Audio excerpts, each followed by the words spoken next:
can you understand why, as a journalist, particularly at NPR, where fairness and objectivity seem to be so emphasized, why does everyone who, I guess, why are you such a target for people who you would think would embrace fairness and objectivity? Who would that be? Well, that's true. But why is Big Bird such an enemy? It's not Big Bird. Big Bird is the savior.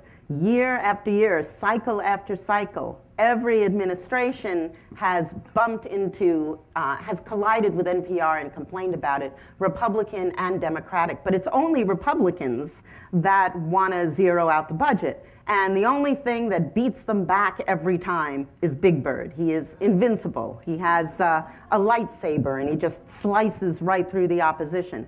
Why public radio and public television is such a target is public radio is increasing in influence, A, but most important is B, 10%. 10% of public radio's money comes from the government.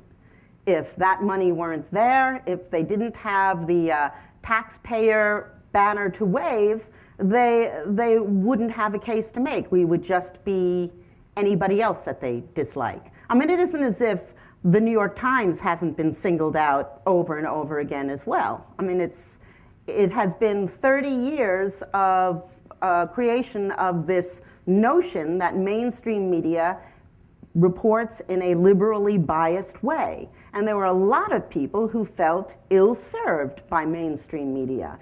In fact, there was one completely dead form of media that was singly-handed, resurrected by Rush Limbaugh. That is AM radio, because it was a place where people who felt ill-served or unserved by mainstream media could go and be angry. And that exact formula was applied to Fox News.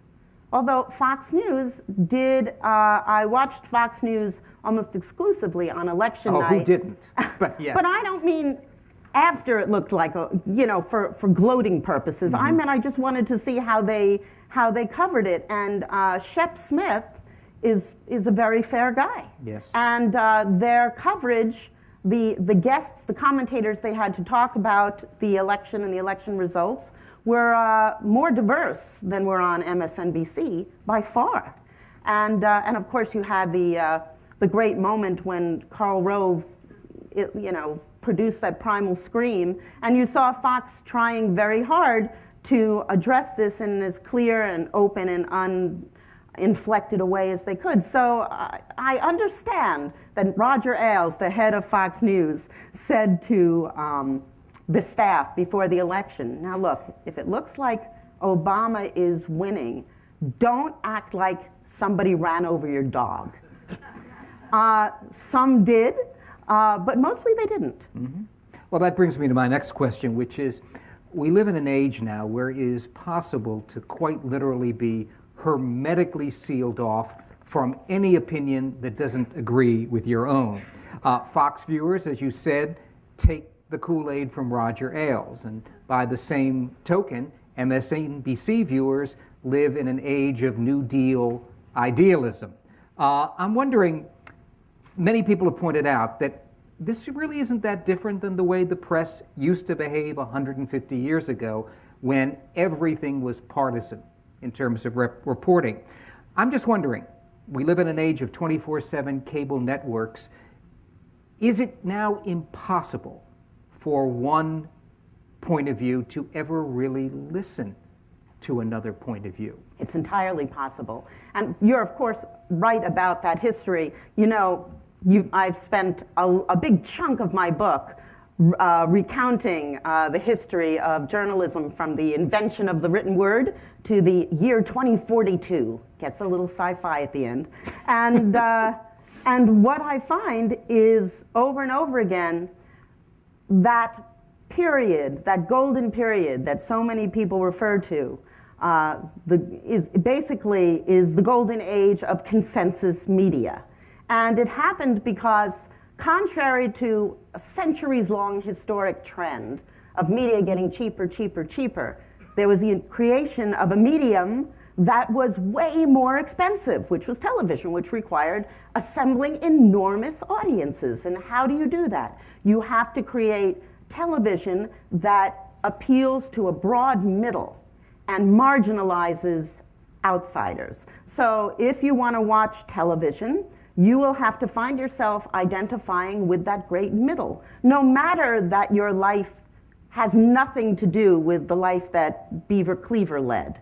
That's who's on television. Mm-hmm. And so there's a lot of people that were otherwise not represented, people of all different colors, people with accents, immigrants, vowels at the end of their names, who never saw themselves on television, who, you know, were forced, more or less, if they wanted to be entertained by the great medium of the day, to subscribe to this great middle. Likewise, at the time that television was being created and television newscasts were being created, the government was in the midst of a political moment that was fraught existentially. It was the Cold War. The collision of the Cold War and expensive technology created the culture of the style of, I should say, objectivity, which basically was leaving stuff out and creating a big central point of view.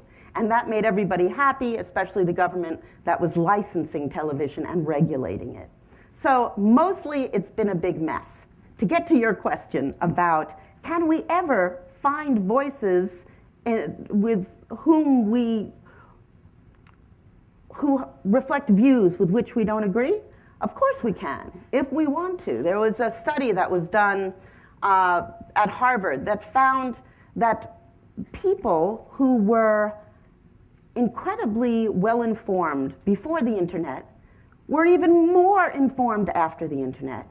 And people who were uninterested in news before the internet were now even less informed after the internet, which just shows what I've always believed and which I think all the evidence bears out. The new technology just makes me more of what I was going to be, what you were going to be, what all of us were going to be anyway.